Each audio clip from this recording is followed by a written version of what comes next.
Oi, pessoal, sejam bem-vindos ao José Maio do PAF de Episteme.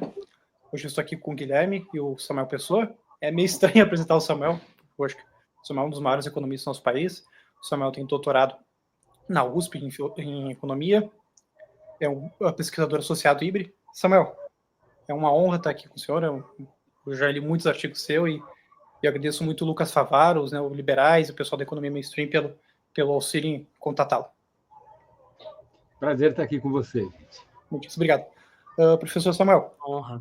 o que despertou seu interesse pela economia enquanto campo de estudo, investigação, e quais escolas, autores na economia o senhor tem mais afinidade, e também essa transição que o senhor teve da física para a economia, que eu achei bastante curioso. Foi assim, eu tenho 62 anos, significa que eu nasci em 1963. Então, eu peguei o milagre econômico brasileiro e eu estava na física, né? Eu fiz física, eu entrei na física em fevereiro de 81. Eu cursei de 81 a 84. Eu fiz mestrado em física de 85 a 87. Em outubro de 87, eu prestei ANPEC. Então, nos últimos um ano e meio de mestrado em física, eu fazia mestrado em física e estudava economia, me preparava para a prova da ANPEC. E eu comecei a pós-graduação em economia em fevereiro de 88. Então, eu estava... A crise da dívida externa, a década perdida dos anos 80, foi uma crise tão profunda quanto a crise lá do final do primeiro período do PT no governo, a crise lá do segundo mandato da presidente Dilma.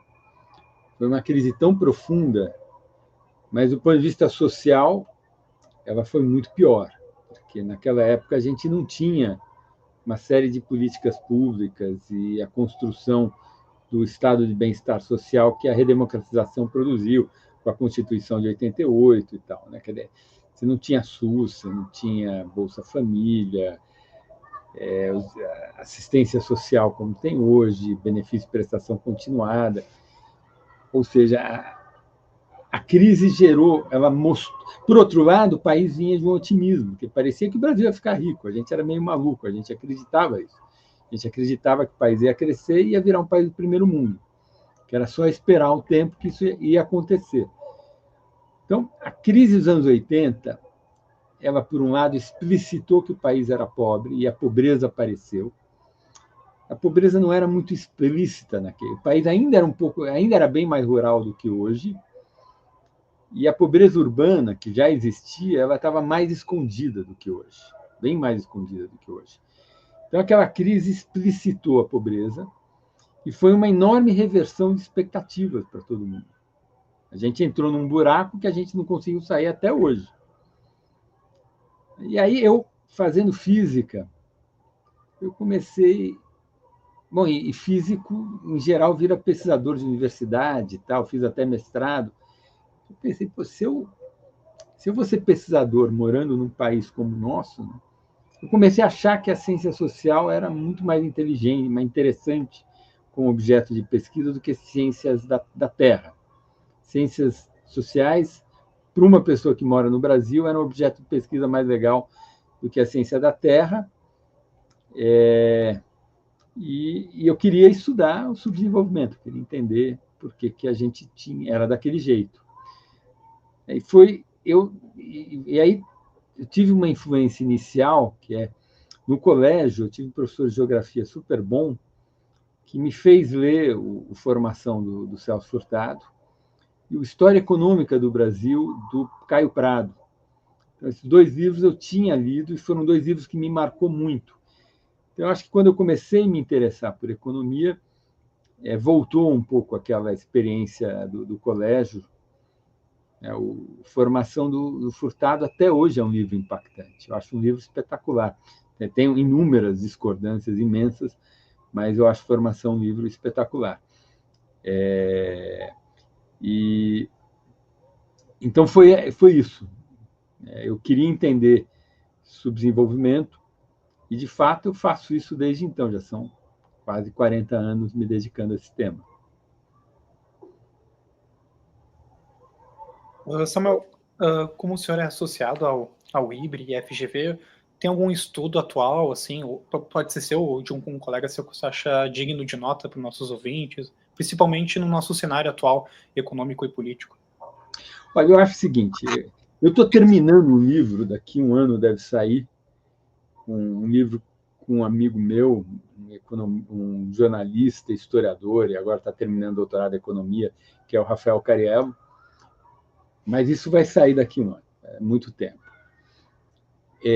Tem um livro que eu acho maravilhoso, gente, para mim é o melhor livro sobre esta grande estagnação brasileira.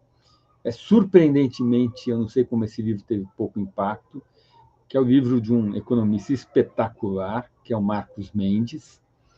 O Marcos Mendes escreveu há uns 10 anos atrás, publicou pelo Selvier, Por que o Brasil cresce pouco? Ponto de interrogação. Essa era a pergunta. E para mim, esse livro é o melhor livro sobre a história econômica recente. E eu sei que esse ano deve sair publicado um livro de um cientista político com historiador econômico, professor da FGV, professor da USP aposentado, Fernando Limonge, que é um dos maiores cientistas políticos brasileiros em atividade.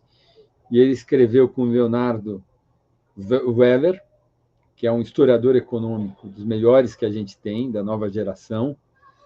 E eles publicaram um livro recente sobre a redemocratização, de história política brasileira, de meados dos anos 70 até agora, até a Dilma. É um livro de ciência política, de história política do Brasil, não é um livro de ciência política, é um livro de história política do Brasil, escrito pelo Fernando Limonde e Leonardo Weber.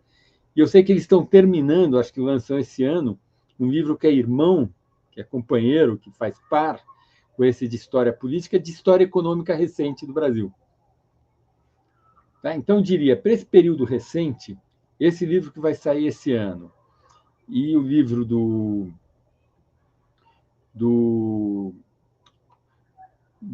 Marcos Mendes, Por que o Brasil cresce pouco, são referências fundamentais. E aí tem um livro de história econômica, que eu sou um dos organizadores, que é um livro organizado por mim, pelo Pedro Cavalcante Ferreira, pelo Fernando Veloso e pelo Fábio Jambiagi, de história econômica do século XX até hoje, que eu acho muito legal. Tá? É meio alto jabá, assim, mas tem vários capítulos muito legais. Tá? Tem um capítulo do Renato Fragelli sobre a década de 60, eu acho. Tem um capítulo do André Vilela sobre a República Velha. Tem um meu capítulo com o Fernando Holanda Barbosa Filho sobre atraso educacional. Capítulo do Fernando Veloso com Pedro Cavalcante sobre a evolução da produtividade. Acho esse livro bem legal. E tem para estudar a história econômica brasileira, de política econômica, grande clássico, A Ordem do Progresso. Né? Um livro organizado pelo decano da História Econômica Brasileira, professor da PUC, Marcelo de Paiva Abreu.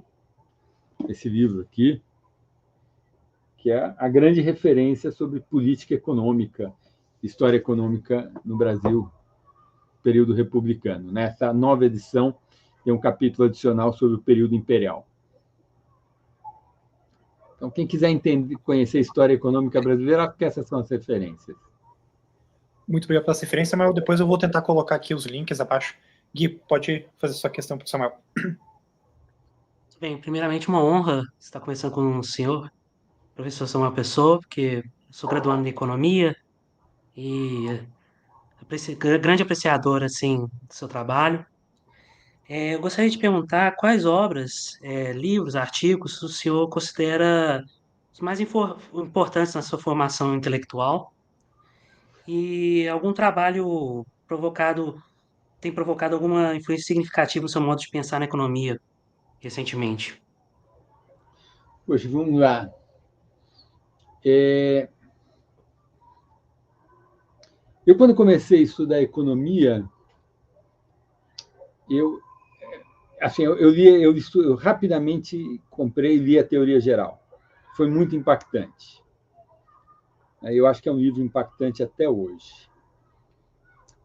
Depois, foi muito importante para a minha formação o livro-texto de macroeconomia, escrito pelo Mário Henrique Simons, chamado Dinâmica Macroeconômica. Um livro super sofisticado, porque o Simons é um gênio total, né? Gênio, gênio, gênio, assim, QI no espaço, uma coisa absurda.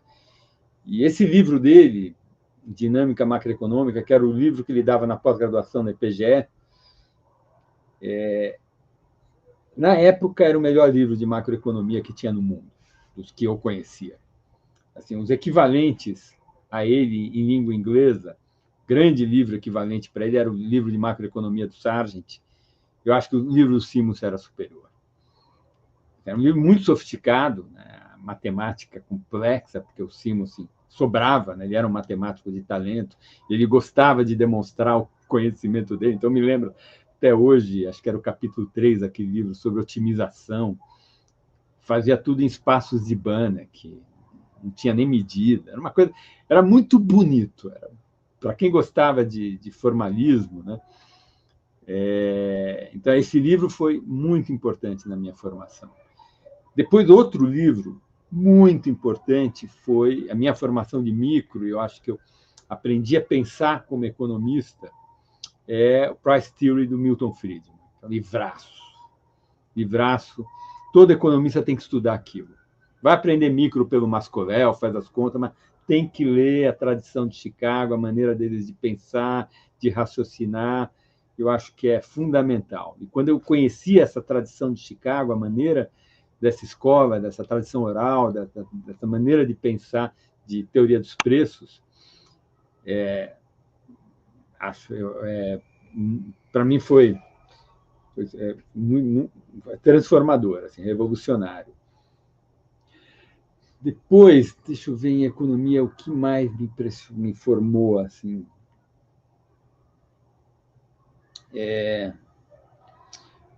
De história econômica brasileira, primeiro Furtado, e é um autor que eu converso com ele eternamente. Acabei de escrever um ensaio longo sobre a obra todinha dele. O Furtado é o pensador, é o economista brasileiro mais influente de todos os tempos. E aí teve um debate surdo do Furtado com Eugênio Goudin, que moldou a minha maneira de pensar sobre desenvolvimento no Brasil. E eu acho assim, você lê a visão de mundo do Furtado, a visão de mundo do Goudin, na minha opinião, o Goudin está certo, o Furtado está errado. E é mais ou menos assim, o Furtado, ele é o melhor cara do tempo dele, ele é o cara que expressa o momento que ele vive, em todas as qualidades e defeitos daquele momento.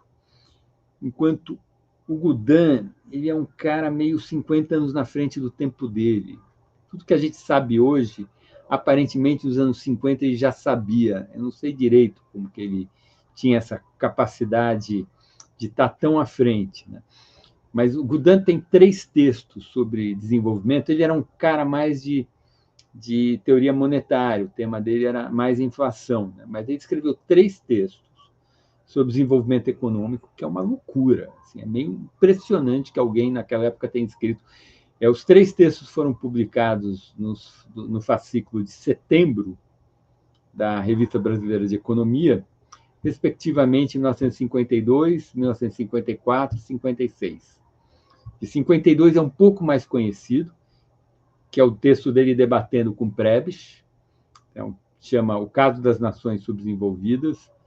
Depois tem o texto de 54, que é sobre produtividade, e depois o texto de 56, que é planejamento e análise econômica. Acho que é isso, tem outro nome. Assim, esses 3 textos, ele fala a beça. O de produtividade é incrível. Assim, você pode pegar e dar num curso de teoria do crescimento econômico hoje. Então, a clareza. Ele já sabia que o Brasil ia dar errado, ele já sabia que política de substituição e importação ia dar tudo errado. Ele percebia que essa urbanização muito rápida era ruim, reclamava muito da falta de escolas. Ele meio que sabia tudo, assim. Então, ele era um cara muito incompreendido, porque ele era um cara muito... Acho que ele era muito arrogante, não devia ser uma pessoa de trato pessoal muito fácil. Escrevia bem. Estilo meio antigo, né? Porque era um cara que tinha nascido em 1886, tinha 14 anos na virada do século XIX e século XX. Então, era um homem meio do século XIX. Tem gente que pega trechos dele e diz que ele é racista. Eu acho que não. Acho que essas interpretações são injustas com o Godin. Se você lê ele com o mínimo de boa vontade, não tem racismo lá. Que ele já percebia, e a formação do Godin, e é outro livro que me formou em economia, que é o Principles of Economics, do Alfred Marshall, que é um livro que eu li com muito cuidado, e é um livro básico na formação de qualquer economista, acho que até hoje. E o Marshall tem muito capital humano lá também. E o Marshall tem uma percepção de capital humano moderna, no sentido que ele percebe habilidades, claro que não tem esses nomes, mas ele percebe habilidades cognitivas e habilidades socioemocionais ou não cognitivas. Marshall tem uma percepção ampla, um autor que gosta muito do Marshall, foi quem me apresentou Marshall e me convenceu a estudar esse autor, é o Eduardo Janete da Fonseca. E o Eduardo tem essa letra. Ele tem um texto muito bonito que ele escreveu, está numa das coletâneas do Edu, um texto sobre a obra do Marshall. E o Eugênio Godin aprendeu economia pelo Marshall. E então o Godin tinha muita clareza. A primeira manifestação pública que chegou até a gente do Godin sobre atraso educacional é uma fala, é uma palestra que ele deu a pedido do então ministro da Educação do Getúlio, Capanema, em 1938. Chama Educação e Riqueza. Então, é um cara que, muito antes de todo mundo, ele já estava percebendo isso, né? Então, acho que esse debate surdo entre a contribuição do Furtado e a contribuição do Godin, para mim, foi muito formativo.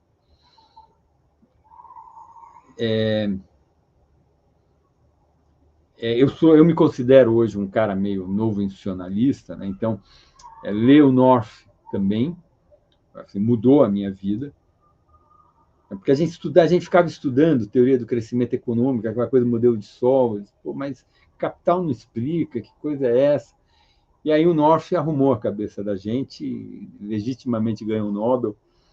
Eu costumo brincar que o North, a gente precisou de um historiador para reensinar crescimento econômico para a profissão. Ele reensinou o Adam Smith. A gente tinha esquecido do Adam Smith. O que aconteceu no século XX é que o Keynes foi um tsunami na profissão, né? E o Keynes deu muito certo, né? Eu gosto muito, se vocês olharem, o prefácio que o Krugman escreveu para a edição do 60º aniversário da publicação da Teoria Geral, então 30 mais 60 é 1996, e tem uma edição, então, de 96, que a introdução, prefácio é do Krugman, e o Krugman dá a definição da teoria geral, que eu acho a melhor definição que eu vi até hoje. Ele diz o seguinte, olha, quem estava lá na Grande Depressão tinha um problema na economia de mercado. É meio que nem você pegar um carro que o motor de arranque quebrou. Aí você vai no mecânico, o mecânico troca o motor de arranque e ele sai andando. Então, Krugman diz assim, o Keynes teve a sorte de talvez se deparar com um único problema em ciência social complexo que tinha uma solução simples. Uma coisa meio de engenharia econômica, aperta os botões certos e você resolve o problema, né? Que é o problema de tirar uma economia de uma situação de depressão. E agora, essa solução do Keynes foi tão bem sucedida que, durante uns 30 anos, a gente ficou sequestrado pelo Keynes. O Keynes nos sequestrou, no sentido que a gente olhava tudo com os olhos do Keynes. E aí a gente olhou a superação do subdesenvolvimento com os olhos do Keynes.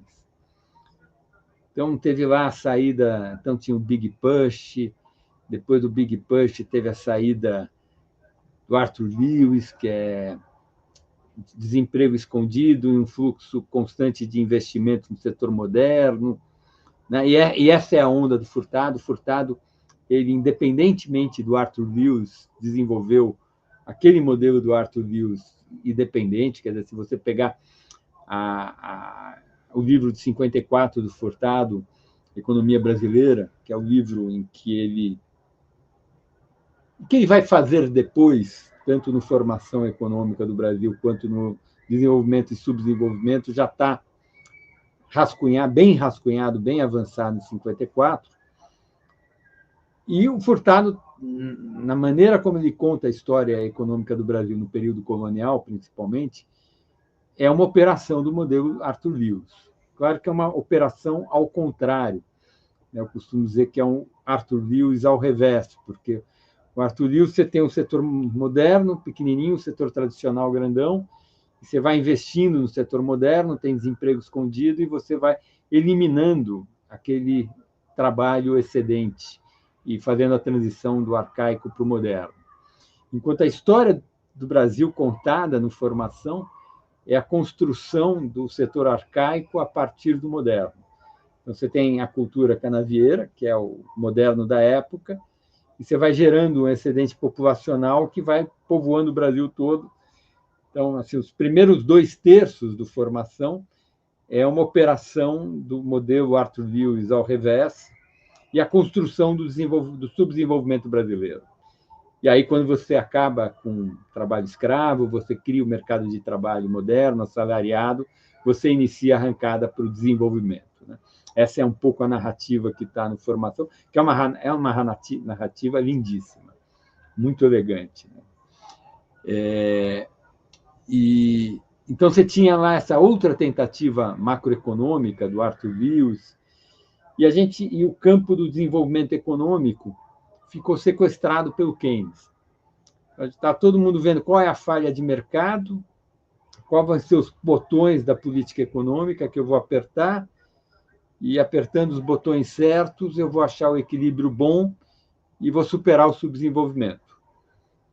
E o North mostrou que isso não funciona, que desenho funcional é uma coisa muito mais complexa, não tem nem teoria para isso, e que a superação do subdesenvolvimento é um problema muito mais difícil do que a suavização do ciclo econômico, que é o problema que o Keynes se meteu e resolveu tão bem, né, quanto ele resolveu.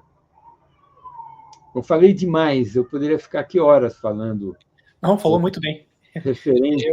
Eu gostei que você falou do Janete, que eu estava conversando com o Gui antes, que o Janete foi uma pessoa que me fez ter uma admiração profunda pelo Smith e pelo Marshall também, né? Esse texto do Janete e do Marshall está no Vira-Lata, eu acho, nos últimos livros do Janete, aquele verdinho. Exatamente, está nesse livro. Muito bom. Ele tem um ensaio sobre o Hayek, muito bom também, do Hume e do Smith. Recomendo. Eu vou deixar na descrição depois as indicações. Legal. Então, gente, o senhor é familiar. Leiam os 3 textos do Eugênio Goudin sobre subdesenvolvimento no Brasil. Vocês vão ver como que o velhinho já sabia de tudo lá nos anos 50 e já sabia que o Brasil ia dar tudo errado. Eu não sei se o senhor é familiar com a obra do Philip Wicksteed. E quando o senhor disse sobre a questão do capital humano meio que implícita no trabalho do Marshall, eu me lembrei muito da obra dele, que veio, acho que muito pouco tempo depois, em 1910, que o Philip Wicksteed publica Os Princípios de Economia Política. E lá também eu consigo ver muito, assim, referência à ideia de capital humano implícita também. Muito Poxa, interessante olha, esse comentário. nunca ouvi falar nesse cara. Me fala, quem que é esse cara? Felipe Wicksteed. O Wicksteed foi um economista político dos neoclássicos, os primeiros. Ele veio um pouco depois do Marshall, ele se publicou em 1910. E ele era professor de Cambridge? De onde que ele era? Ele era inglês? Eu acho, o Wicksteed, se eu não me engano, ele era... Se eu não me engano, eu não sei se... Eu acho que era Cambridge também. se eu não me engano. Eu nunca ouvi falar nesse cara, gente que falha.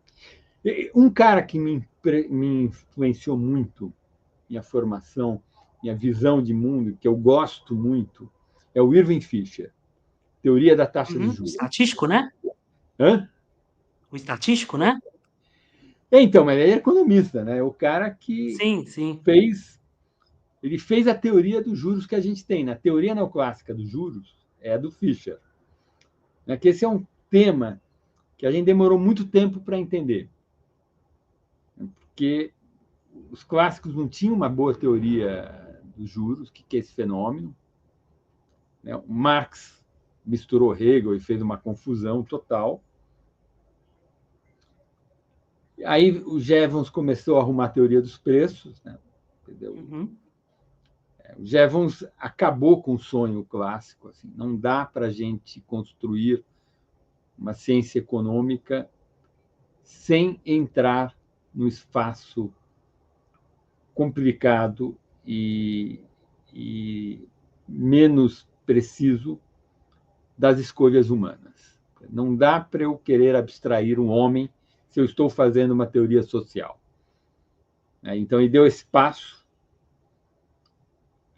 Ao dar esse passo, ele acaba com uma parte do sonho dos economistas clássicos, que era sustentar a teoria do valor em coisas objetivas.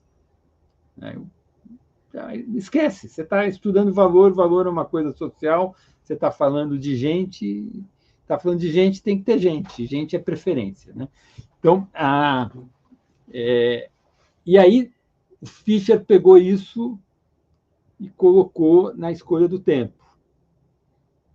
Então, foi o primeiro cara, né, o Bombaver, que chegou super perto, que é um cara que eu estudei bastante,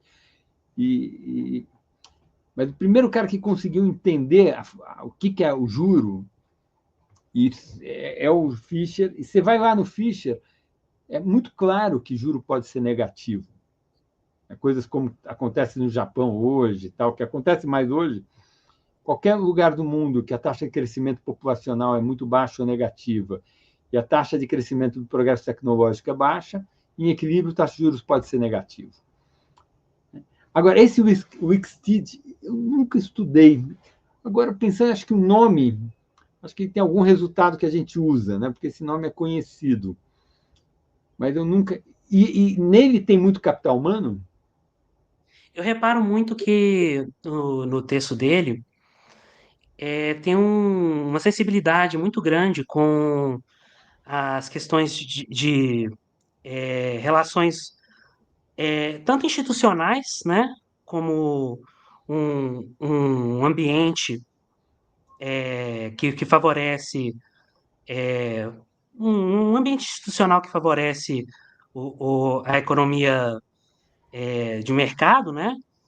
E também questões como, porque, se eu não me engano, o Wicksteed, ele engaja diretamente com me desculpa, gente, o do darwinismo humano, O o, Malthus, né? perdão? O Malthus? Não, o que escreveu o Social Não. Statistics, Quem? Isso, não é porque é o Herbert Spencer.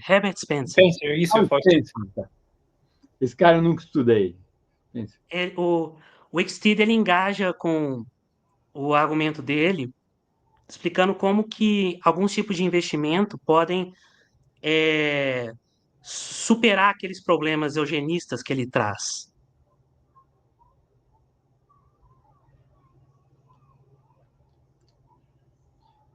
Pô, essa literatura eu não conheço.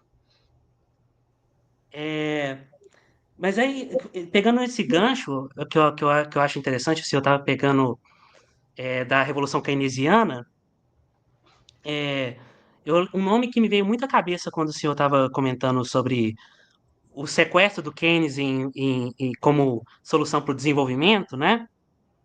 Que me veio à cabeça, por exemplo, Galbraith e outros economistas que a gente chama de pós-keynesianos, né? Se eu poderia comentar, então, o que é ortodoxia e heterodoxia dentro da economia? Poxa, é o seguinte, essa é uma pergunta que eu me faço o tempo todo. Eu, quando comecei a estudar economia, lá nos anos 80, eu me deparei com essa distinção, com a existência dessas duas escolas. E toda a minha formação, eu venho de uma família de esquerda, tal. Toda a minha formação era para eu virar um economista heterodoxo. Eu me interessei muito, eu li, e não só o Celso Furtado, que eu não acho um cara heterodoxo, ou heterodoxo com muitas... Porque o Furtado ele era um cara que, nos anos 50, ele estava no estado das artes da ciência econômica. Mas eu estudei a Conceição, li a tese do Mário Poças, que acho que é o ápice do pensamento heterodoxo brasileiro. Mário deve ser dos economistas mais inteligentes que a gente tem, um cara meio muito superdotado, assim, e é muito sedutor.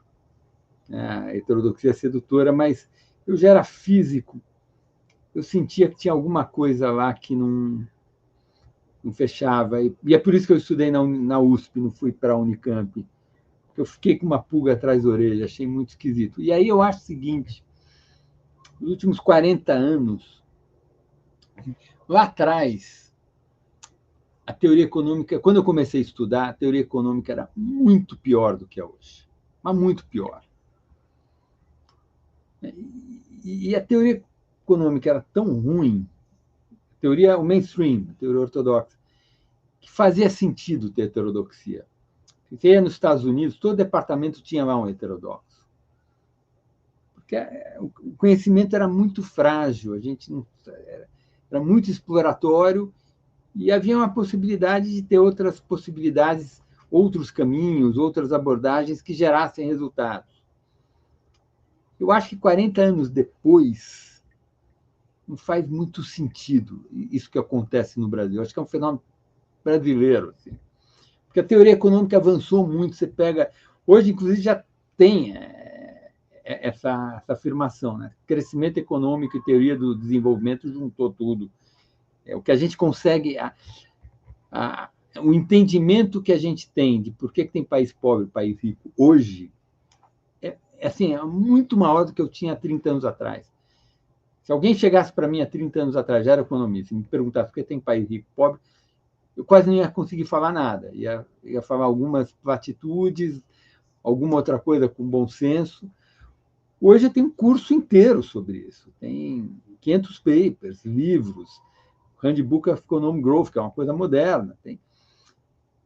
E aí, realmente, depois de todo o avanço da teoria econômica, tem um livro, a Biografia Autointelectual do Edmar Baixa, um livro muito simpático, fininho, que ele publicou há uns 2, 3 anos, conta a história dele. Achei um livro muito legal, e acho que todo economista brasileiro tinha que ler aquele livro, principalmente os estudantes. E tem uma hora que o Edmar faz uma coisa muito legal. Ele diz, olha, lá no início eu era meio heterodoxo, eu achava que a teoria para estudar subdesenvolvimento na América Latina tinha que ser diferente. Mas quando eu olho a teoria econômica hoje, quando eu vejo que a gente tem modelos macro com competição imperfeita, com firma fixando preço, com markup, quando eu vejo a maneira como a gente lida com um mecanismo de inflation target, todo o avanço que teve no combate à inflação, era um problema que a gente não sabia lidar direito. Essa coisa de heterodoxia ficou uma coisa meio extemporânea. Assim, o que acontece no Brasil é muito esquisito, é que nem você chegar num país e dizer assim, olha, metade das escolas de economia, não, metade das escolas de medicina são homeopatas. Tudo bem, tem homeopatia um pouquinho aqui, agora metade das escolas de medicina do país serem homeopatas, e é um pouco o que acontece no Brasil, metade das escolas, quase todas públicas, são heterodoxas, né? E aí, o que eu acho que é essa diferença? A heterodoxia, ela não tem um método. A gente tem método, a gente faz modelo formal, modelo formal tem hipóteses passíveis de serem refutadas e você testa com dados empíricos, você tem muita base de dados. E, evidentemente, todos os campos da microeconomia eles têm evoluído muito, porque sem microeconomia consegue ter muitos bases de dados, tanto é que não tem microeconomia heterodoxa. Todo o discurso, toda a conversa heterodoxa se concentra na macro. E porque, de fato, mesmo com enormes avanços que houve, é muito mais difícil ter experimento em macro. Desenvolvimento, quantos países tem? Como que eu seleciono um teste estatístico para país, ou um experimento com país, um teste controlado? É muito mais difícil. Então, é natural que as divergências sejam maiores na macro do que na micro. E então, eu acho que a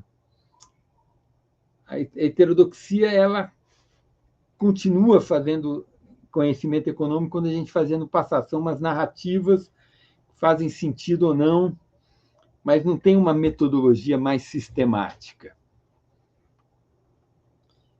Eu acho, eles até alegam, eles dizem, olha, a teoria ortodoxa é a teoria que foi feita para justificar o capitalismo, ela é viesada. E a gente é teoria crítica. Eu não consigo, bom, eu não tenho formação marxista, tá? Então, eu não tenho uma formação filosófica, não tenho muita erudição, então não consigo muito debater nesses termos. Mas eu acho que a metodologia é diferente.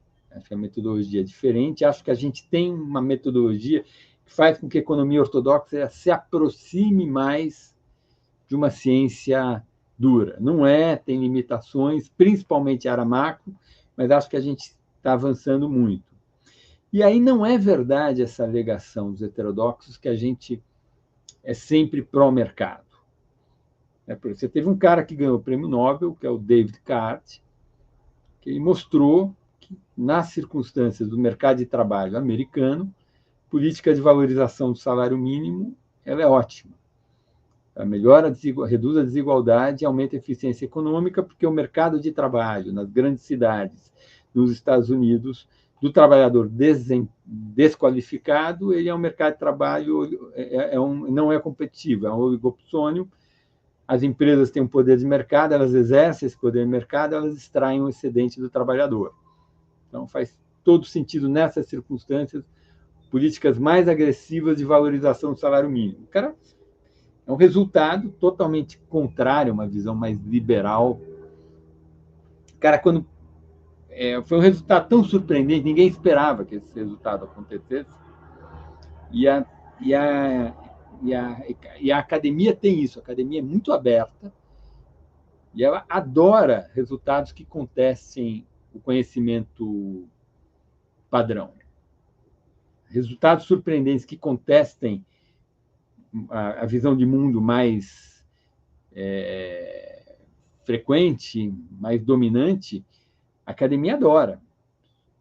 Tanto é que esse trabalho do David Card, que contesta, que mostra que o mercado de trabalho do trabalhador se qualificar nos Estados Unidos ele é não competitivo, o primeiro trabalho gerou esse resultado, entre a submissão e a publicação foi menos de um ano, no Economic Review. Então, não tem nenhum preconceito,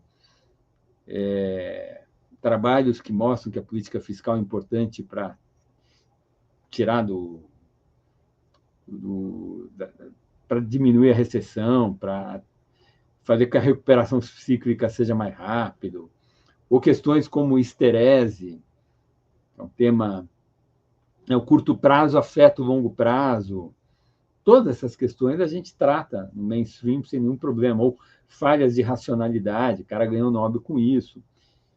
Então, realmente, eu acho uma coisa extemporânea esse peso que a heterodoxia tem no Brasil hoje. Há 50 anos atrás não era. Hoje é completamente extemporâneo. Faz o menor sentido. Eu acho muito interessante o comentário que o senhor fez sobre uma unificação metodológica, né, do mainstream. por conta de que a ciência, né, ela é distinta pelo método, né? Exatamente. E, E e tem, se vocês virem, gente, tem um texto recente, eu até mandei aqui, quer ver? Um texto recente do Olivier Blanchard, que é um grande macroeconomista, professor do MIT, e um cara que fez muita coisa entre os anos 80 e 90, muito ativo hoje, tem escrito muito. E ele publicou um livro, um texto, exatamente, de março de 25, que se chama Convergência, reflexões a respeito da evolução da macroeconomia nos últimos 40 anos. E o ponto que ele trata nesse texto, ele compara como que era a macro nos anos 80 e a macro hoje, ele mostra que houve uma enorme convergência metodológica entre as diferentes escolas, tal. sim, Então, novoclássicos dialogam com neokeynesianos, né? E então virou uma é, só coisa. sim, Hoje não, a gente não fala mais. O modelo é novo keynesiano, mas tal cara é novo clássico, tal cara. A gente não faz, a gente falava nos anos 80, nos anos 90. Hoje a gente não fala mais. Hoje é o que o cara está fazendo. E os novos clássicos, eles aceitaram rigidez de preço e todo mundo convergiu para a mesma coisa. Então, e é esse ponto que o Olivier Blanchard está tratando no texto dele.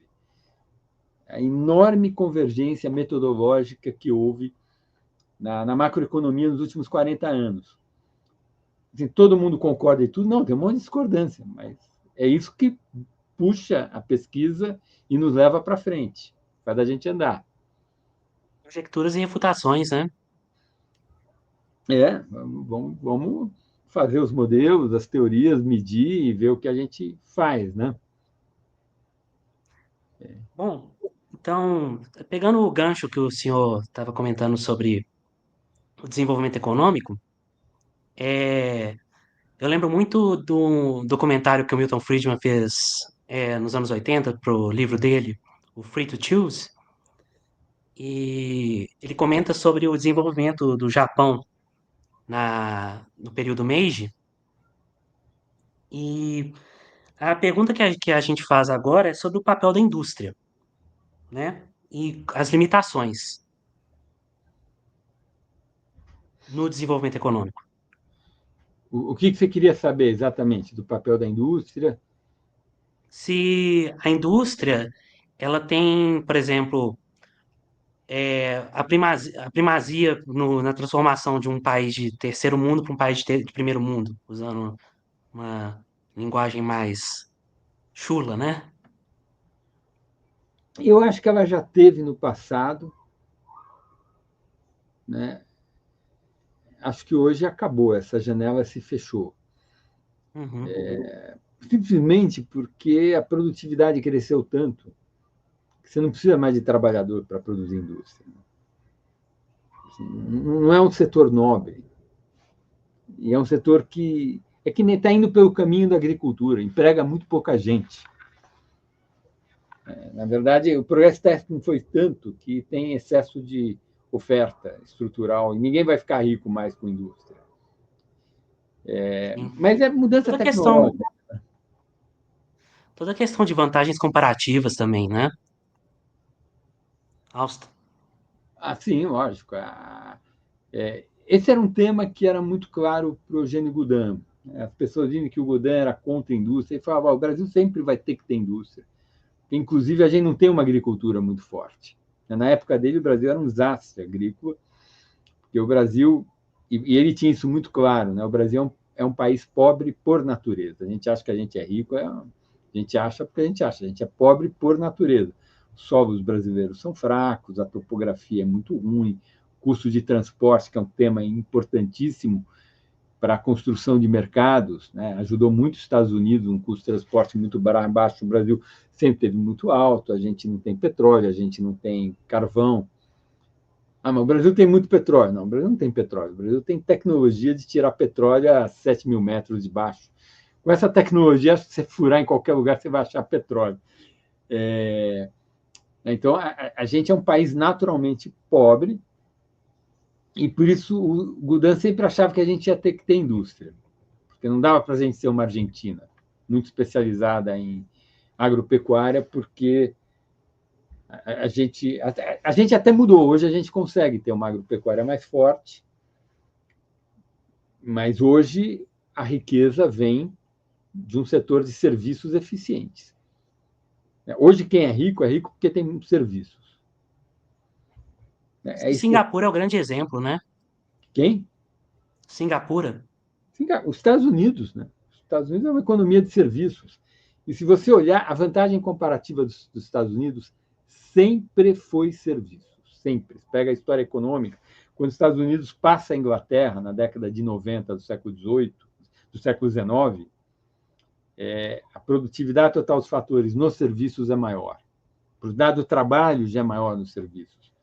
E só foi ultrapassar a Inglaterra em produtividade da indústria manufatureira lá na frente.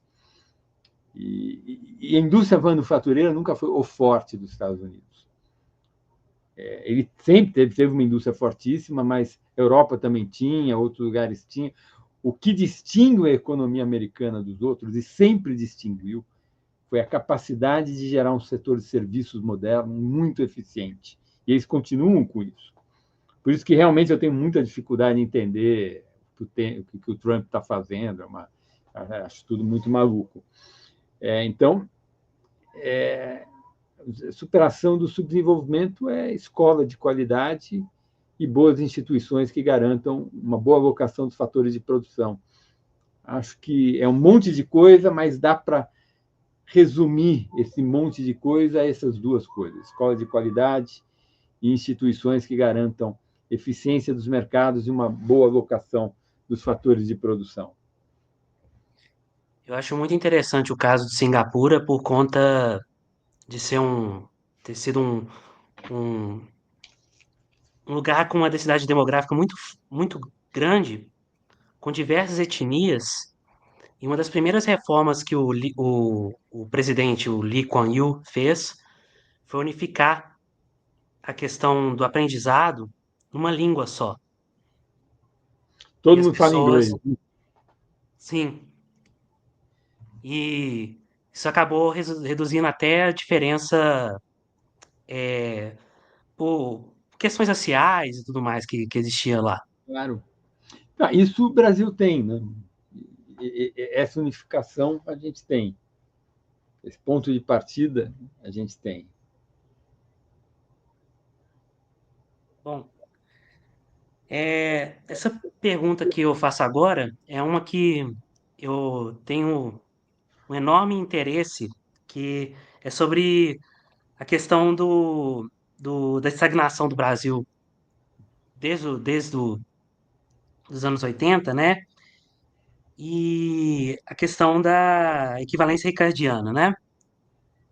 Que eu gosto muito da literatura novoclássica, e eu queria saber qual que você considera o maior entrave estrutural ao crescimento brasileiro, e se a equivalência ricardiana, por exemplo, ela se aplica aqui.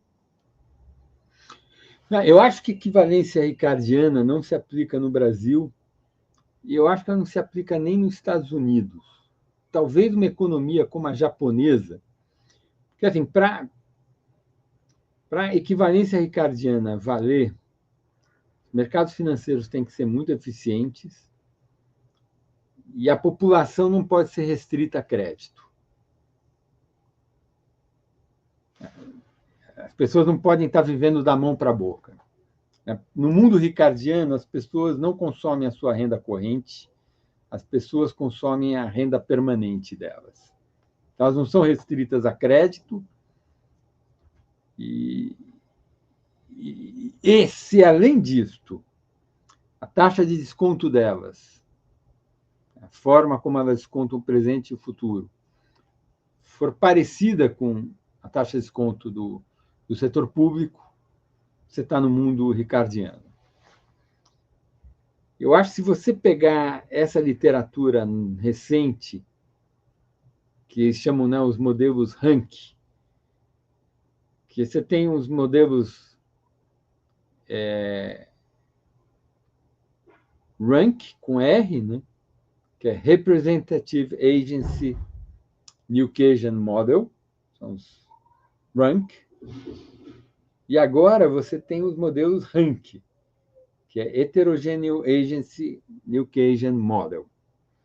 E aí, nos modelos Rank, é um elemento importante, quase sempre, é que tem uma parte da população que é restrita a crédito. Ou você supõe que a taxa de desconto do indivíduo é muito diferente da do Estado. E por que você tem que fazer isso? Porque a evidência empírica que a gente tem é que é uma intuição que o Keynes tinha lá atrás. E que, quando a gente foi colocar micros fundamentos, quando a gente reconstruiu a macro intertemporalmente, com micros fundamentos bonitinho, a gente acabou perdendo isso. E acho que agora a gente está voltando a isso. Que é a ideia de que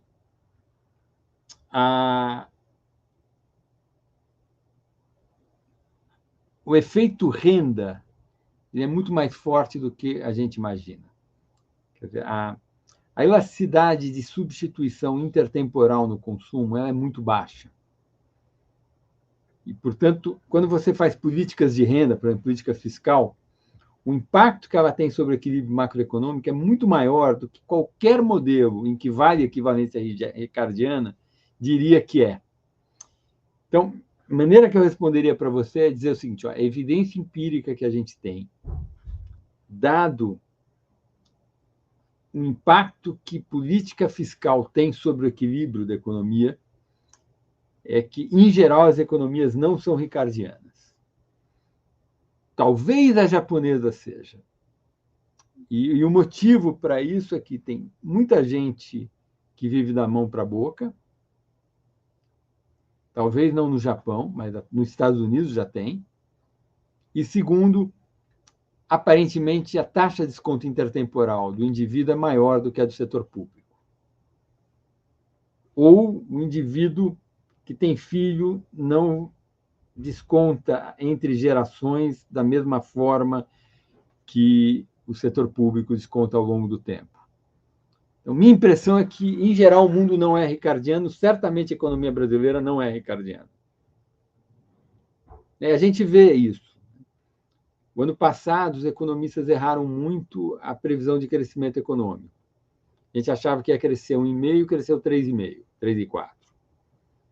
Agora, a gente também errou a inflação. A gente achava que a inflação ia ser 3,5% e foi 4,8%, alguma coisa assim.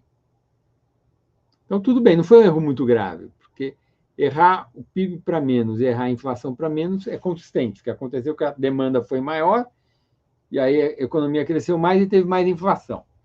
Mas a pergunta é, por que a gente errou a demanda? Os economistas erraram a demanda. A gente sabia, se eu estivesse conversando com vocês em dezembro de 2023, eu sabia que o jogo da atividade econômica em 24 ia ser um cabo de guerra entre a política fiscal e a política monetária. Dado o juro que estava, eu achava que a política monetária ia ganhar o cabo de guerra. E quem ganhou foi a política fiscal. Então, por que a política fiscal ganhou? Porque o governo deu renda, gastou aquele dinheiro todo nos precatórios no final de 23, bateu tudo em 24. E a política do governo teve um impacto sobre a demanda agregada muito grande, muito maior do que a gente estimava. Eu acho que só isso já documenta o fato de que a economia brasileira não é ricardiana. Porque se ela fosse ricardiana, 90 bi de precatório não devia fazer muita cócega na demanda agregada. Porque as pessoas são intertemporais, elas consomem a riqueza delas, e o aumento da riqueza não teria sido tão grande assim. Samuel, professor Samuel, perdão. Na sua visão, qual que é o papel do Estado na economia? Por exemplo, ele serve para reverter algumas externalidades negativas de mercado, ou o fulcro principal dele é no aspecto normativo, legativo das normas jurídicas e legislativas? Qual é a sua visão assim, da importância do Estado para a economia, principalmente no Brasil? Eu acho que tem uma coisa que é bem simples, que é corrigir falha de mercado. Então, o Estado entra nisso, né, que é o que a gente sabe desde o Smith, né? Oferecer bens públicos, segurança nacional, estabilidade jurídica, sistema jurídico, moeda, estabilidade de preços, outro bem público muito importante. Tem um peso na oferta, certamente educação.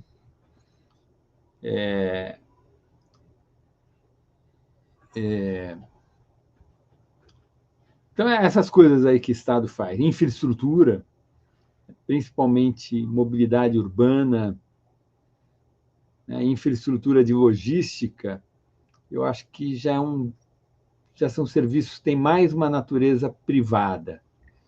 Mas mobilidade urbana, saneamento básico, acho que tem uma natureza pública maior. Então, eu acho que isso é o básico, assim, acho que ninguém discorda disso. Agora, uma questão um pouco mais complexa, na mesma linha. Mas aí deixa eu terminar. Claro, termina. Não. Aí, acho que tem 2 itens que podem mudar, que depende da escolha social. Aí tem uma coisa, a gente vai ter um welfare state grande e abrangente ou não? Essa é uma escolha normativa. Eu posso até conversar com vocês sobre o que os cidadãos, eu, como cidadão, quero para o Brasil. Mas, como professor de economia, essa é uma questão que não tem muita. Não tem certo e errado. Eu posso achar que é mais legal ter carga tributária alta e seguros públicos, ou achar que é melhor cada um por si, como os asiáticos gostam. Aí não tem muito o que é certo e o que é errado. Mas tem sociedades que criam um equilíbrio social em que tem uma carga tributária muito elevada e uma oferta pública de inúmeros serviços públicos. Acho que esse é um tema.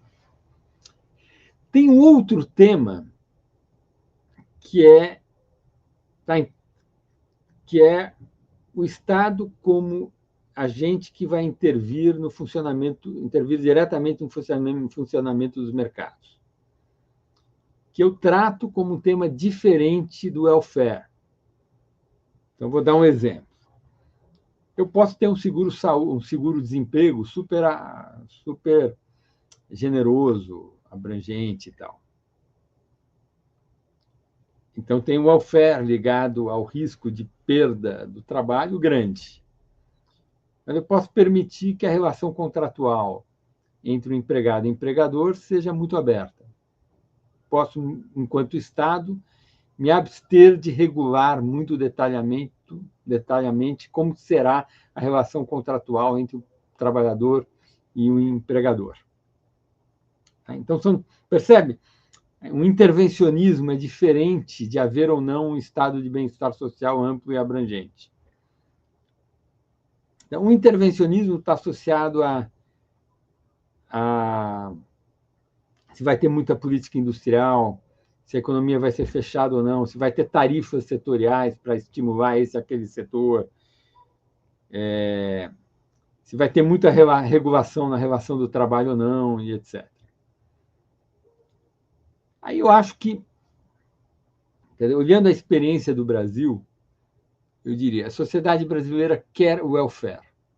Ela tem se pronunciado nas urnas dessa forma. O processo democrático brasileiro gera uma demanda para o welfare. Mas eu não acho que a sociedade quer intervencionismo. A sociedade não quer isso. Quem quer intervencionismo são os economistas ligados à esquerda, ao PT. E também os economistas lá, os militares, na época da ditadura, eles também gostavam de intervencionismo.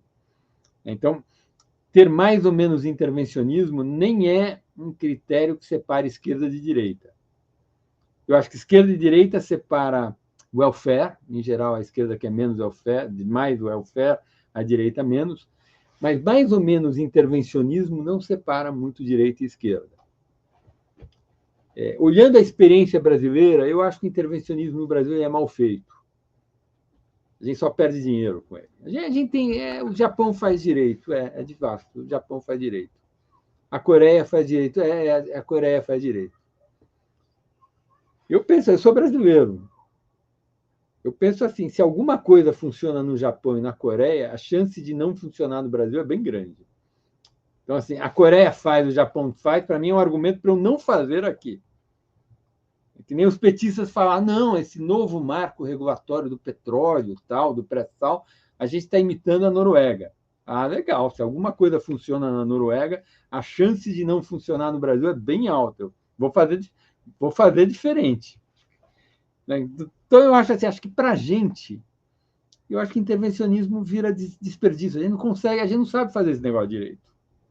Ah, a gente fez a Embraer. A gente fez a Embraer.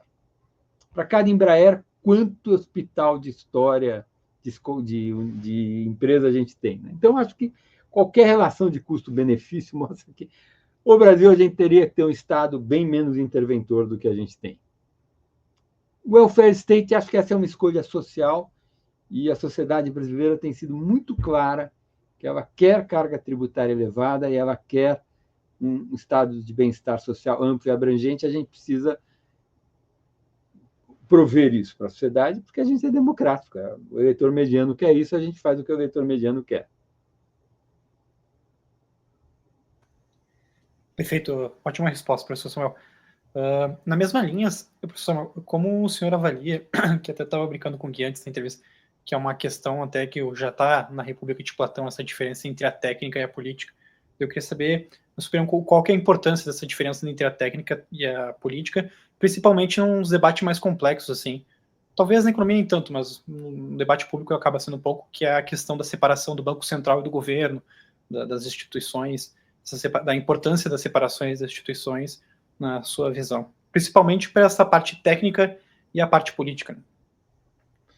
Eu acho que na questão da independência do Banco Central está claríssimo, né? A gente viu agora. O Bolsonaro ele se arrependeu de ter aprovado a independência do Banco Central. Quando ele viu o que ele tinha feito, ele se arrependeu. E o Roberto Campos Neto ele foi absolutamente republicano. Ele fez a política monetária que tinha que fazer.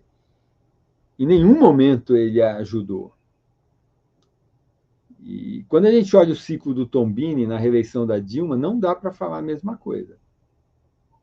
Eu não quero acusar ninguém, nem vou alongar essa conversa, mas houve uma mudança da água para o vinho entre o Banco Central do processo eleitoral 14, do Banco Central processo eleitoral 22. Acho que difícil alguém defender posicionamento contrário a esse. Eu acho que essa separação, inclusive, ela fortalece a democracia, porque ela dá mais sustentabilidade ao pleito eleitoral, ela tira do executivo, que está se reelegendo, um instrumento que muitas vezes ele pode tentar usar, e acho que... Agora, além disso, tem esse problema do ciclo político, da despesa, né? De você querer fazer populismo, e o Banco Central Independente ele estabelece limites a isso. Acho que é um avanço institucional, e o que a gente está vendo agora do Trump tentando interferir no Banco Central, está vendo qual a importância de você ter um presidente como Powell que diz, não saio daqui, eu vou fazer a minha política e pronto. Né? E eu acho que essa é uma questão que a esquerda tem que refletir. A esquerda passou a vida toda criticando a independência do Banco Central, passou a vida toda criticando a globalização. Aí aparece o presidente de extrema-direita americano que quer acabar com a globalização, quer acabar com a independência do Banco Central, e a gente está vendo como essas instituições e essa e comércio aberto e independência do Banco Central são importantes para garantir, para sustentar as instituições, né? Principalmente no caso, independência do Banco Central. A questão da globalização é para gerar progresso para todo mundo, crescimento econômico, né? Os Estados Unidos está talvez produzindo uma recessão global e vai gerar uma coisa que é ruim para todo mundo. Eu não sei se eu respondi, José, a sua questão. Se eu não respondi, não respondeu bem. Respondeu bem. Somente o cerne dela, que era justamente essa questão do Banco Central, sim. Respondeu bem. Na mesma linhagem, mais ou menos assim, eu queria, principalmente quando eu acho que o Banco Central, José, deixa eu fazer uma reflexão de natureza diferente, acho que isso é uma coisa legal. E é uma percepção que eu tenho há algum tempo, e agora tem até um paper, as pessoas estão lidando com isso. Isso é engraçado, porque a gente tem o regime de metas. Vou falar um pouquinho sobre o regime de metas de inflação com vocês agora. Porque a inflação era um problema super dramático, assim. Quando a gente saiu do regime do padrão ouro, lá, o Nixon abandonou a paridade do dólar no ouro, lá em 71, eu acho. A gente entrou numa crise inflacionária no mundo todo, no hemisfério norte. Teve inflação na Europa, nos Estados Unidos, no Japão, inflação no mundo todo. Alemanha menos, Alemanha e Suíça menos. E o ponto é que a gente não... Quando a gente saiu do padrão ouro, a gente não tinha uma teoria de qual é a governança monetária no mundo de moeda fiduciária. A gente não sabia disso. É meio maluco, porque o Wicksell, lá atrás, que é um autor que eu gosto muito, né, o economista sueco, e lá na primeira década do século, ele tinha criado aquela noção de taxa natural de juros. Estava lá, o regime de metas de inflação estava lá prontinho, se a gente olhasse para aquilo do jeito certo. A gente não conseguiu olhar para aquilo, né? Então, a gente ficou meio amarrado no padrão ouro. Eu avalio que é meio surpreendente, porque o Friedman é muito conhecido como um cara importante em teoria monetária, mas eu acho que ele foi uma influência ruim, porque ele olhava para o problema monetário com cabeça de câmbio fixo ou com cabeça de padrão ouro. Essa fixação que ele tinha na quantidade de moeda, eu acho que lá no fundo é ele querendo olhar o mundo com os olhos do padrão ouro, em que a quantidade da moeda está dada pela capacidade de produção de ouro nas minas. E eu acho que a gente, quando você sai do mundo do padrão ouro e vai para o mundo de moeda fiduciária, olhar o problema do ponto de vista de quantidade é muito ruim. Ele é muito ruim porque a demanda de moeda é muito instável. Então, quantidade de moeda a gente nunca sabe o que é. Ela oscila muito ao longo do ano calendário, ela oscila muito nas crises, e ela oscila muito ao longo das décadas em função do progresso tecnológico na intermediação financeira e no uso da moeda como meio de pagamento. E se a gente olha esse mercado do ponto de vista do preço, em vez de olhar do ponto de vista da quantidade, se olha a taxa de juros, recupera o Wicksell e diz, ó, eu vou fazer uma governança, estabelecer uma meta de inflação, se a inflação está acima, eu subo o juro acima do neutro bastante, se estiver abaixo, eu faço o contrário, faço isso de uma forma transparente para coordenar as expectativas. É tão simples isso, né? Mas os economistas teóricos a academia não conseguiu bolar isso. A academia ficou numa coisa, não tratava bem. E aí, quem desenvolveu o regime de metas de inflação foram os práticos, foram os banqueiros centrais. Porque eles cansaram dos acadêmicos, dizendo, não, eu vou fazer alguma coisa. Eu tenho que operar esse mercado. E aí foi se criando, por tentativa e erro, uma certa governança. E aí os teóricos, a posteriori,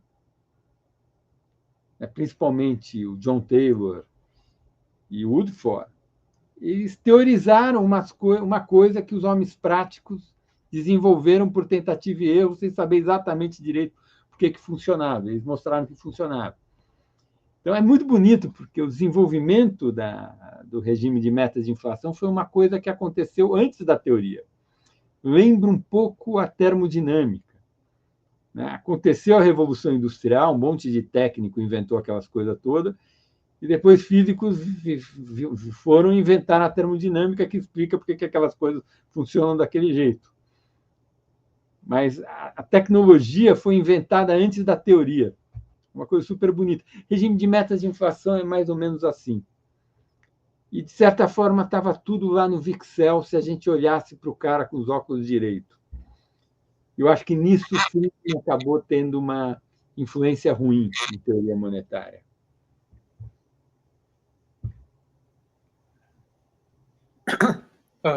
Ótima explicação, novamente, professor. Aproveitando o gancho, ainda mais nessa linha também, felizmente, enfim, todos nós brasileiros sabemos os problemas políticos e econômicos, claro, cada um com a sua visão, da democracia brasileira, mas a gente tem uns bons estudos que dão uma visão um pouco diferente. Por exemplo, o estudo do Pedro Ferreira de Souza, que eu gosto bastante, eu não sei se é a dissertação, o doutorado dele, que ele faz um estudo, acho que da era Vargas até o Dilma I, ou Dilma II, não lembro agora. Ele mostra com os dados que com a democracia brasileira a gente pode dizer assim, que teve uma maior equidade social, mas não é tão bonita como muita gente vendeu, né? Mas ele mostra com os dados. E também tem um acho que é professor de Princeton, até vou dar uma olhada aqui, o Thomas Fujiwara, que ele analisa, acho que faz um estudo do voto, da introdução do voto das urnas, e ele mostra que teve alocações mais eficientes assim para a saúde e outras áreas. Daí, aproveitando esse gancho, eu queria saber, na sua visão, quais são os maiores mitos e verdades assim do desenvolvimento econômico na era democrática, assim, os pontos positivos e os negativos.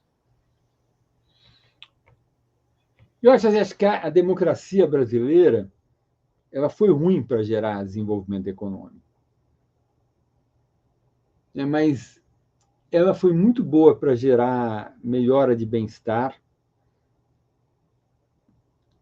E eu até acho, gente, eu acho que tem um problema de mensuração. Porque quando eu olho o que cresceu o PIB brasileiro nos últimos 40 anos, é quase nada. Eu acho que tem um problema, porque eu acho que a qualidade de vida do brasileiro médio melhorou muito. Inclusive, tem uma homogeneização. A desigualdade continua super alta quando a gente mede por renda, mas o acesso que o brasileiro hoje tem a bens e a serviços públicos. Tem escola para todo mundo, tem SUS para todo mundo. Eu acho que, inclusive, os nossos indicadores não captam tão bem a melhora que houve de bem-estar nos últimos 40 anos. Acho que a vida não é ruim no Brasil. A gente tem um problema da violência, tem um problema da deterioração dos espaços públicos, tem um problema do atraso no saneamento básico. Acho que tem um maior problema, que é a baixa qualidade da rede pública de educação fundamental. Mas o país andou para frente. Eu acho que economicamente a gente está meio parado, tem um monte de problemas. A gente, pela primeira vez, acho que a gente tem uma elite cujos filhos estão indo para fora, isso é muito ruim para o país. Mas, assim, se pegasse um pobre e um rico brasileiro em 1970, eles vinham de mundos diferentes. Eles falavam uma língua diferente, eles viam um programa na televisão totalmente, eles vinham de um mundo muito diferente. Nessa dimensão, a distância desses dois universos caiu muito, eu acho. Agora, tem um monte de deficiências, né? Acho que a gente tem a gente tem uma economia política disfuncional, né, no sentido que, quando a gente olha o processo de escolha social, acho que a gente pode organizar o processo de escolha social usando dois modelos puros. O que acontece no mundo é a sobreposição desses dois padrões de escolha social, que ocorre o tempo todo simultaneamente. Mas, para facilitar a compreensão, faz sentido a gente organizar a escolha social em dois modelos puros. Então, você tem um modelo puro que é majoritário, teoria do eleitor mediano. Então, você tem uma escolha binária, mais carga tributária e mais welfare, menos carga tributária e menos welfare. E quem vai decidir essa escolha é o cara que tem a renda mediana, numa sociedade muito democrática, não, numa sociedade muito desigual. A renda mediana é muito menor do que a renda média, essa é quase uma definição de desigualdade elevada, e dado a renda mediana muito menor do que a renda média, a escolha social é por mais carga tributária e mais transferências a indivíduos. Eu acho que isso descreve relativamente bem o que a gente fez nos últimos 40 anos. Então, a política de valorização do salário mínimo vem daí, o programa Bolsa Família vem daí, acho que tem várias políticas públicas, BPC, área assistencial, tem várias políticas públicas que a gente pode dizer assim, são políticas públicas eleitor mediano. Aí a gente tem outro padrão de escolha social, que é aquele que está descrito no livro genial, né, do Mancur Olson, A Lógica da Ação Coletiva. A ideia de que democracias têm uma certa vulnerabilidade, porque grupos pequenos, muito organizados, conseguem brigar para agasalhar na legislação benefícios indevidos particulares ao grupo. E esses benefícios indevidos particulares não justificados a um grupo geram um custo para a sociedade, que ele é pequeno, ele não é muito percebido, a sociedade não consegue se defender. E aí você fica tendo os grupos de pressão com muita capacidade de colocar a sua distorção na legislação, seja a sua isenção tributária, seja o seu benefício específico, sua aposentadoria mais cedo, seus penduricários no salário do servidor público a mais. E aí a democracia é vulnerável a isso. Me parece que tem uma coisa brasileira, que é o Brasil, o nosso sistema político tem alguma questão. E aí, quando eu falo assim, eu não sei direito o que é isso, eu não sei mesmo. E eu já fiz essa pergunta inúmeras vezes aos meus amigos cientistas políticos, eles não têm uma boa resposta. Mas parece que tem alguma coisa na arquitetura do desenho institucional brasileiro que faz com que o nosso parlamento e as nossas instituições políticas, de maneira geral, elas são mais vulneráveis à lógica de ação coletiva do que os sistemas políticos dos nossos vizinhos ao lado. Parece que combinação de voto proporcional em lista aberta em distritos muito grandes, com 3 níveis da federação, a União, estados e municípios, parece que esse negócio gera um equilíbrio que empodera demais os grupos de pressão, mais do que em outros lugares. Tá? Então, eu acho que o processo de escolha social no Brasil ele é marcado por essas duas dinâmicas de escolha e elas geram uma certa disfuncionalidade e produz uma coisa que meus dois amigos cientistas políticos, o Carlos Pereira e o Marcos André Mello, chamam de inclusão dissipativa. É uma inclusão com muito desperdício, com muita dissipação de recursos, com um certo grau elevado de ineficiência.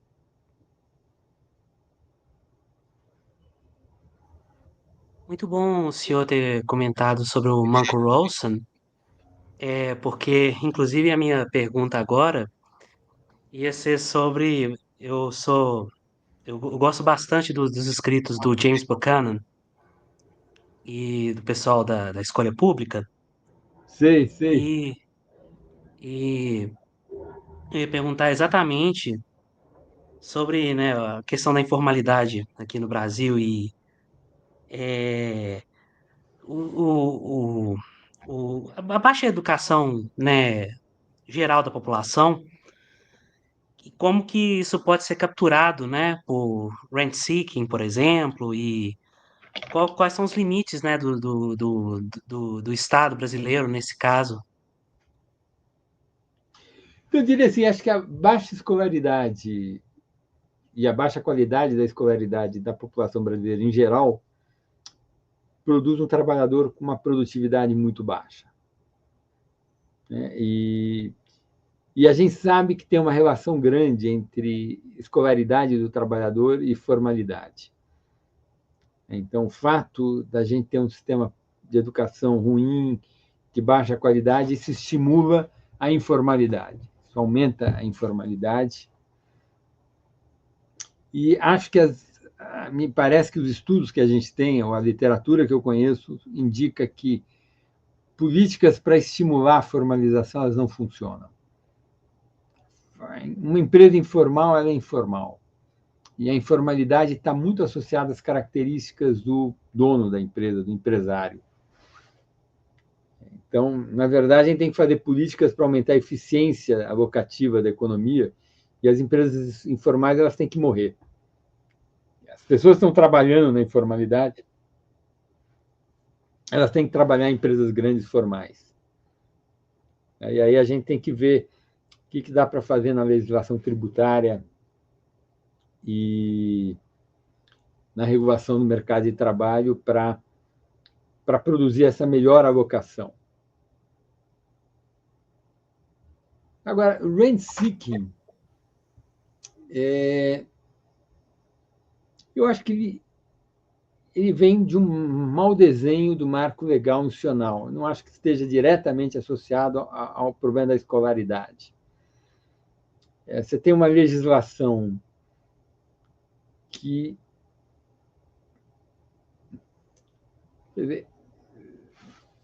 em geral, não é só isso, mas em geral você tem o judiciário que tem diversas características que acaba estimulando essas práticas oportunistas, né? Não tem uma solução muito boa para isso. Tem que ir aos pouquinhos, mudando as regras e vendo o que funciona melhor aqui ou acolá. Não tem uma solução muito definitiva para isso. A gente vai tentar agora com essa reforma tributária. A gente tem um sistema tributário que estimula muito litígio. A parte grande desse litígio que vem do sistema tributário é rent seeking.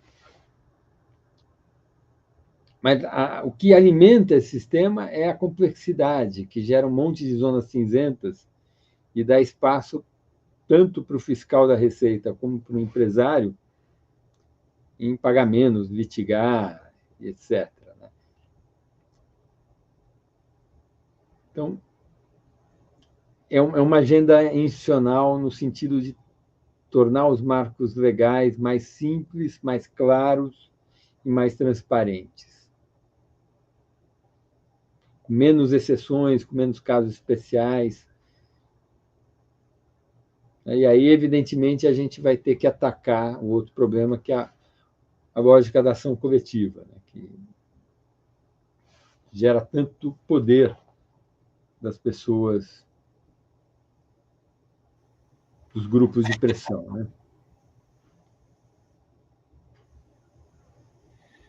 Professor Samuel, agora tem uma questão um pouco mais complexa, assim,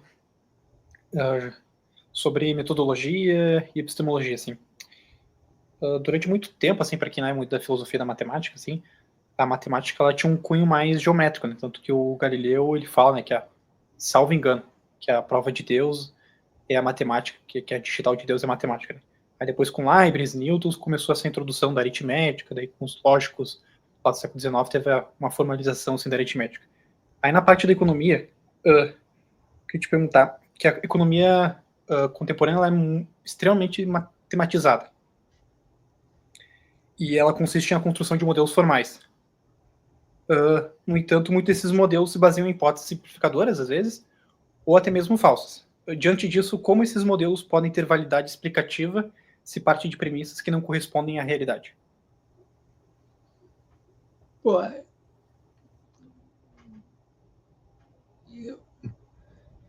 nossa, esse pergunta. É difícil saber o que é uma premissa não corresponder à realidade, né? A única forma de saber isso é construindo a teoria e testando, né? Assim, em geral, a maneira como a premissa é feita, ela não é diretamente testável. Porque se ela fosse diretamente testável, você começava com ela, né?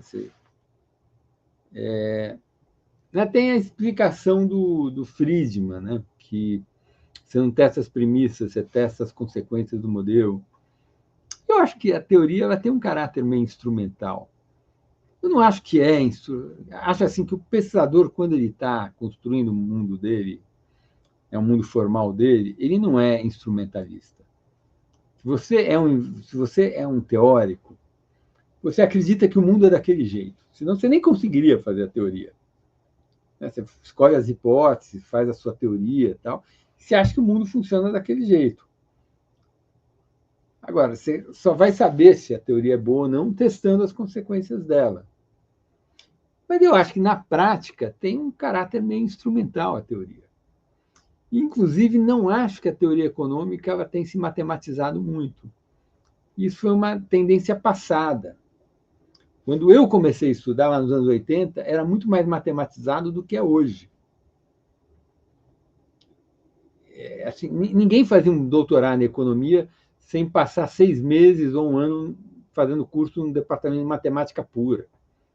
Eu vim da física, quando eu saí da física, fui para a economia, comecei a achar que a minha base matemática era fraca, porque economista usava mais matemática do que físico, que eu achava uma coisa esquisitíssima. Porque o grosso da física a gente faz com cálculo, mais complexo, menos complexo, mas essa coisa de estudar tanto análise, ficar demonstrando teorema, não fazia parte da nossa formação de físico. Eu fui estudar economia e tinha que demonstrar teorema, tá? Uma coisa achava engraçado aquilo. Mas lá para cá mudou. Porque hoje o mais importante em economia é construir bases de dados e ver o teste empírico que você vai fazer. E aí a teoria ela tem uma função investigativa e ela é uma linguagem, ela tem uma função importante de comunicação. É muito difícil conversar sobre um tema se você não consegue transformar aquela conversa num modelo formal. Porque quando você constrói um modelo formal, fica cristalino para todo mundo. Você vai lá, estuda aquele negócio, você entende. Então, conversar sem ter um modelo formal por trás é difícil, é muito mais difícil. Então, eu acho que a teoria, o modelo formal, tem essa função de clareza, de permitir a comunicação de uma forma mais fácil, e investigativa, porque você constrói um modelo e você obtém resultados que inicialmente você não sabia que tinha. Além da função comunicadora e investigativa, construir teoria tem a função de gerar proposições passíveis de serem testadas e falseadas.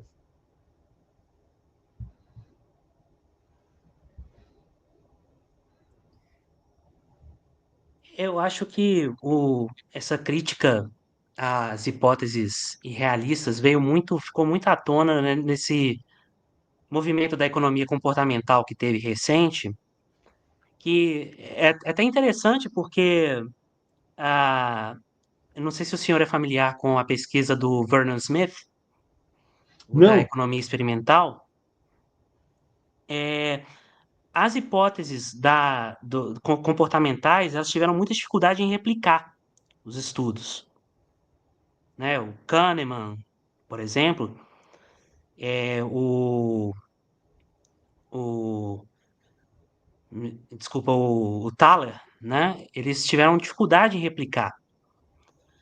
Enquanto as hipóteses irrealistas que foram testadas dentro da economia experimental, elas tiveram mais sucesso, né? Então, É interessante isso, né? Eu acho que a importância do modelo formal é que torna explícito e passível desse teste empírico. É, eu acho que a gente. Acho que assim, muito do que os heterodoxos criticavam, acho que perdeu sentido. Você pega a teoria econômica hoje, qualquer coisa está valendo, desde que você consiga tratar de uma maneira positiva aquele tema. Eu costumo dizer, e aí às vezes tem coisas muito importantes que simplesmente a gente não sabe.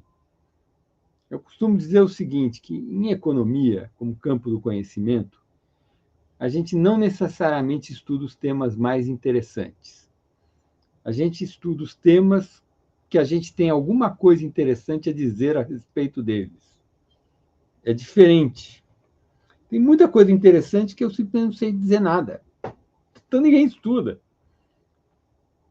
Deixa para os filósofos elaborarem sobre aquele tema.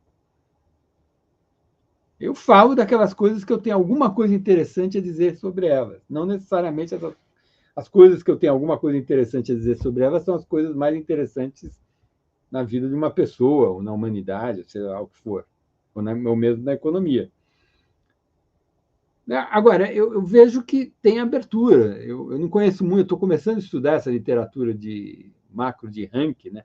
Heterogeneous Agency New Keynesian Model, mas vários elementos da, da teoria do Kahneman, do Thaler, que coloca em xeque a hipótese de racionalidade total, se incorpora nesses modelos, inclusive para explicar esse fato que o modelo mais padrão não consegue gerar, que é um impacto muito grande da política fiscal sobre o equilíbrio, sobre a demanda agregada, em que no mundo ricardiano, de renda permanente e tal, você não teria.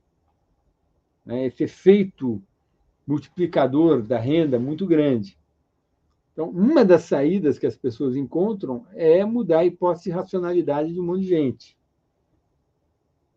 Então, assim, se você consegue construir uma teoria, essa teoria tem proposições passíveis de serem testadas, você vai lá e testa, está valendo, qualquer coisa. Quer dizer, não tem uma restrição no pensamento, na corrente principal do pensamento econômico sobre como tem que ser o conhecimento. O que a gente tem é o método está bem estabelecido como que funciona. Agora, qual vai ser o conteúdo? Não tem nenhuma restrição hoje sobre o que tratar. Né? Esse é o tema que eu discuto sempre com meus colegas heterodoxos. Essa história que a teoria do mainstream é uma teoria feita para justificar a exploração dos trabalhadores, para justificar o capitalismo. Eu acho que esse negócio é lorota, não é verdade. É simplesmente um método de construir conhecimento em ciência social. É porque você tem autores que ganharam, por exemplo, Joseph Stiglitz é um cara bem à esquerda que ganhou o Nobel. Você tem o Stiglitz, né? Você tem o Stiglitz, você tem o David Card, salário mínimo. Você tem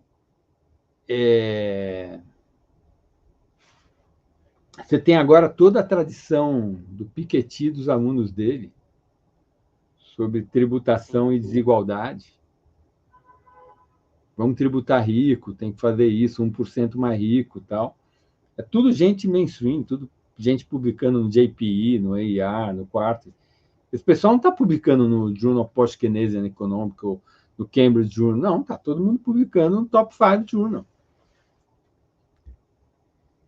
Acho que todos os autores do Mechanism Design também são mais à esquerda. É mesmo? Isso eu não sabia. Pelo que É, é, eu reparei, todos têm uma tendência mais, pelo menos mais intervencionista, né? porque desenho de mecanismo, né? Você quer gerar um resultado, né? Bom, é, na sua opinião, sobretudo pela organização do livro as razões para a reforma, como o senhor avalia a atual reforma e quais partes essenciais estão faltando? Tributária, no caso. Qual reforma? Ah, tributária, desculpa. Reforma tributária. Olha, eu acho o seguinte: eu preferiria que fosse um imposto só, não tivesse IBS e CBS, queria que fosse um só. E eu queria que não tivesse tanta exceção como ficou. Né? Agora, foi o que deu para fazer. Eu acho que, mesmo com os problemas, é muito melhor do que o status quo. Eu sou um entusiasta da reforma. Agora é botar a É, coisa para funcionar e operacionalizar ela. Né? sim, sim. É, e agora uma pergunta mais recente, né? Sobre a guerra comercial entre os Estados Unidos e a China. E qual você acha que vai ser o impacto no Brasil? A defesa do livre comércio, é, diante dessa ascensão do nacionalismo, né? O senhor fala, como o senhor bem falou sobre esse intervencionismo não tem, né? é, lado político, né? Tanto você pega o Front National lá na França, também tem uma política muito intervencionista e partidos de velha guarda de esquerda também têm políticas bem intervencionistas, né? Você acha que a, a defesa do livre comércio ainda é válida, mesmo diante desse desafio? Não, eu acho que é totalmente válida. Né? A globalização gerou um bem para o mundo. A desigualdade caiu, a pobreza caiu, a, a experiência da globalização é muito positiva.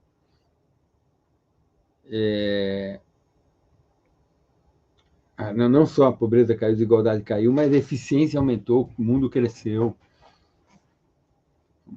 Acho que a gente vai piorar. Eu acho que o Brasil é um país que menos vai piorar. A gente escolheu ser muito fechado. Por sermos muito fechados, a gente paga um preço econômico elevado. Mas, dado que a gente já está pagando esse preço, acho que não piora mais para a gente. Eu acho que é ruim, mas acho que a gente é relativamente protegido. Qual o impacto sobre o Brasil? Eu me faço essa pergunta diariamente, Guilherme. Eu não consigo responder. Eu consigo, pelo menos, tentar elencar o que vai acontecer com a guerra comercial. Primeiro, a gente está vendo já, né, uma enorme incerteza, porque a gente não sabe como que ela vai terminar, não sabe quantos passos vai ter. E no mundo de incerteza, Keynes já nos ensinou, né, para o investimento. Então, deve ter uma redução de demanda no mundo, por uma redução de investimento mundo afora. Isso vai gerar uma desaceleração da economia mundial, um impacto sobre, certamente desinflacionário aqui dentro. Por outro lado, vai desorganizar a produção, vai desorganizar as cadeias produtivas globais, que é um choque de produtividade negativo, que é inflacionário no mundo. Então, a gente já tem um choque desinflacionário, que é a queda do investimento no mundo, um choque inflacionário, que é a desorganização das cadeias globais de valor. Depois, você vai ter desvio de comércio. E aí, como que esse desvio de comércio vai impactar cada país, cada caso é cada caso? Então, a gente sabe, pegando o Brasil, que se a China exportar muito menos mercadorias para os Estados Unidos, ela vai ter que procurar outros mercados. O Brasil é um candidato. Então, deve vir um tsunami de bens manufaturados da China para o Brasil. Isso vai gerar uma pressão desinflacionária aqui dentro. Por outro lado, a China vai retaliar os Estados Unidos, tributar as exportações de alimentos, né, principalmente de grãos, dos Estados Unidos para a China. Então, vai ficar mais caro para o chinês importar soja, milho e carne dos Estados Unidos. O chinês vem para o mercado brasileiro. Portanto, vai aumentar o preço das nossas soft commodities, nossas commodities agrícolas, que é inflacionário. Eu falei 4 efeitos, 2 desinflacionários, 2 inflacionários, eu não sei a resultante desse negócio. Tá? Minha tendência é achar que deve ser desinflacionária a resultante, mas não está muito claro para mim.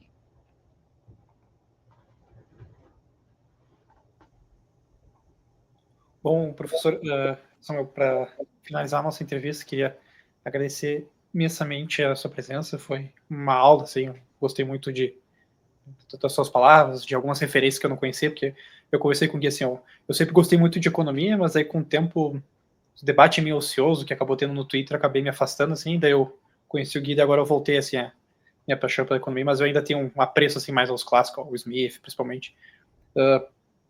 Mas, Samuel, eu queria te perguntar, assim, com a sua nossa experiência, o que te impactou positivamente, assim, nesses longos da trajetória intelectual, como grande pesquisador de economia no Brasil, e tu acha que é possível ou ainda temos a leitura do Gudan, assim, que o Brasil não tem jeito, assim, não tem jeito, entre aspas, né? Tu acha que dá para ter um otimismo crítico, assim, com o nosso desenvolvimento econômico, ou ainda o ceticismo dá mais razão ainda do que um otimismo crítico? Olha, eu acho que a gente, eu acho que o PT é um grupo político nosso que nos atrasa demais na economia. É um azar, porque a gente teve lá um começo do governo Lula com Palocci e parecia que o PT tinha virado um partido maduro, um partido social-democrata moderno, que não ia brigar com a economia. Aí veio o mensalão e o Lula tomou uma decisão de virar um cara meio heterodoxo em economia. E ele hoje é um economista heterodoxo. E aí o governo petista é um governo que tem a característica de o tempo todo testar os limites da capacidade produtiva de um país. E, portanto, é um jeito de gerir a economia que os Kirchner fizeram isso em intensidade bem maior, em que você força a economia a operar acima dos meios dela e desequilíbrios vão sendo produzidos e se avolumando, até que vem uma reversão cíclica e a gente entra numa recessão. E aí, ao forçar a economia a operar além da sua capacidade produtiva o tempo todo, a gente fica numa armadilha de juro alto e inflação alta. É juro alto e inflação pressionada o tempo todo. E esse é o modo petista de governar. E aí, quando o PT governa, você vai olhando as estatísticas, fica muito claro que desequilíbrios estão sendo construídos. Então, quando o PT está governando, o superávit primário está caindo, as exportações líquidas estão caindo, os salários estão subindo mais rapidamente do que a produtividade do trabalho e a rentabilidade do setor privado está em queda. E essas coisas sempre acontecem quando você tem PT no governo, essas coisas não são um equilíbrio. Então, dizendo de outra maneira, a política econômica do PT ela tem a característica da insustentabilidade. E ela é insustentável porque o objetivo dela é forçar a economia a operar sempre acima dos seus meios. E o problema é que eu não vejo aprendizado. A gente passou por uma crise imensa lá em 2014, 2016, e o grupo político petista não aprendeu nada. E o fato que a gente não tem aprendizado é muito decepcionante e é muito desanimador. Porque uma sociedade que não aprende, ela não vai avançar. E quando veio a grande crise, os petistas criaram a história que a crise era culpa do Sérgio Moro, a crise era culpa do preço internacional das commodities, a crise era culpa do Joaquim Levy. E eles não viram nenhuma relação entre a crise e a política econômica que eles praticaram entre 2007 e 2013. Como eles não conseguiram ver nenhuma relação entre a nossa crise e a política econômica que eles praticaram entre 2007 e 2013, agora eles praticam a mesma política econômica. Evidentemente, em algum momento, vai dar alguma crise. E o problema é o seguinte: enquanto você está forçando a economia a operar além das capacidades dela, os problemas vão se avolumando, os desequilíbrios vão sendo construídos, a trajetória é não sustentável, mas os problemas vão ficando aparentes aos pouquinhos. Lentamente a inflação vai subindo, lentamente o salário vai subindo mais do que a produtividade, lentamente a rentabilidade do setor privado vai piorando, lentamente as exportações líquidas vão caindo, lentamente o déficit fiscal vai aumentando, até que, de repente, você está com um problemão imenso pela frente. Então, demora para os problemas aparecerem. Quando eles aparecem, eles podem estar já grandes demais. E eu vejo o terceiro mandato do presidente Lula, ele está repetindo isso, que é um sinal de que não houve aprendizado. E se não há aprendizado, é difícil a gente acreditar no país. Então, eu acho que a dificuldade que o grupo político petista tem, que é o grupo político mais importante que a gente tem, de aprender economia, eu acho que faz com que eu me desanime com o futuro do Brasil. Porque esses caras vão ganhar a eleição, quando eles ganharem a eleição, eles vão praticar uma política macroeconômica que vai gerar uma crise e que não vai tirar o país desse rame-rame de juro alto e pressão inflacionária permanente.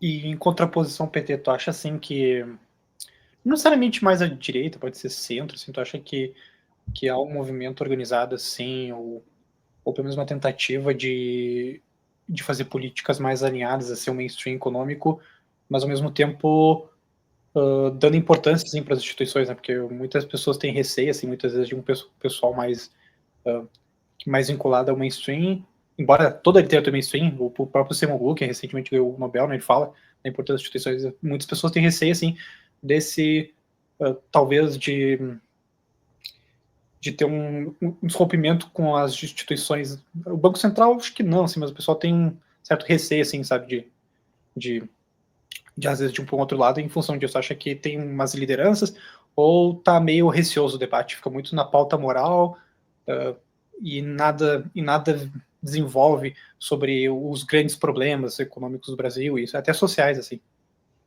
A gente teve um governo de direita, né, que é o Bolsonaro, que quis dar golpe, né? Ele quis acabar com a democracia. E aí, sem democracia, é difícil. Né?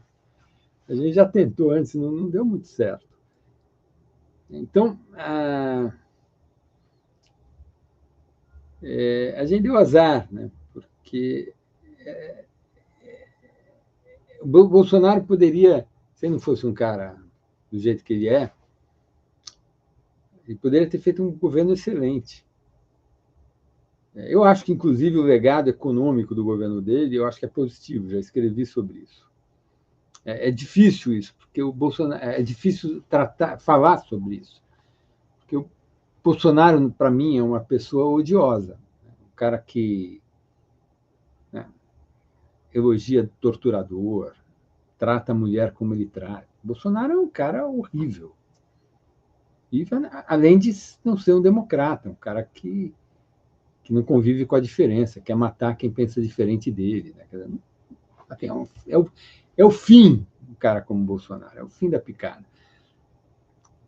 Agora, de fato, a herança econômica do Bolsonaro foi positiva. Poderia ter sido muito mais positivo se ele fosse um cara minimamente razoável. O Congresso que assumiu com ele era um Congresso muito reformador. Tinha muito espaço para fazer reforma lá e colocar o país para crescer. Mas não dá, né? O Bolsonaro, eu acho que é muito difícil a gente ter alguma coisa sustentável a longo prazo. Então, a gente vai ter que procurar uma direita, uma centro-direita, que trate melhor a economia e as nossas instituições. Né? Isso não apareceu ainda.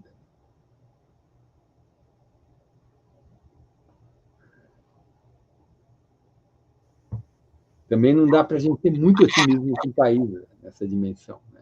A gente está meio sequestrado. Lula, Bolsonaro, essas duas lideranças carismáticas, muito talentosas, elas impedem que o país avance.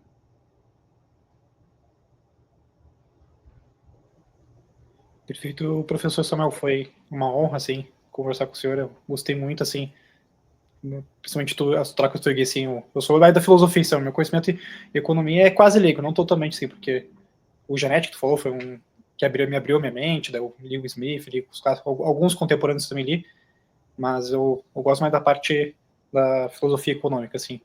Daí, muitíssimo obrigado. E Gui, muito obrigado, eu gostei que tu foste bem, Gui estava um pouco nervoso de conversar com o senhor, eu também. E muitíssimo obrigado mesmo, professor, foi uma honra tê-lo aqui no canal. Não, foi ótimo conversar com vocês, obrigado pelo convite, espero que tenha sido útil e até a próxima. Muito obrigado, professor.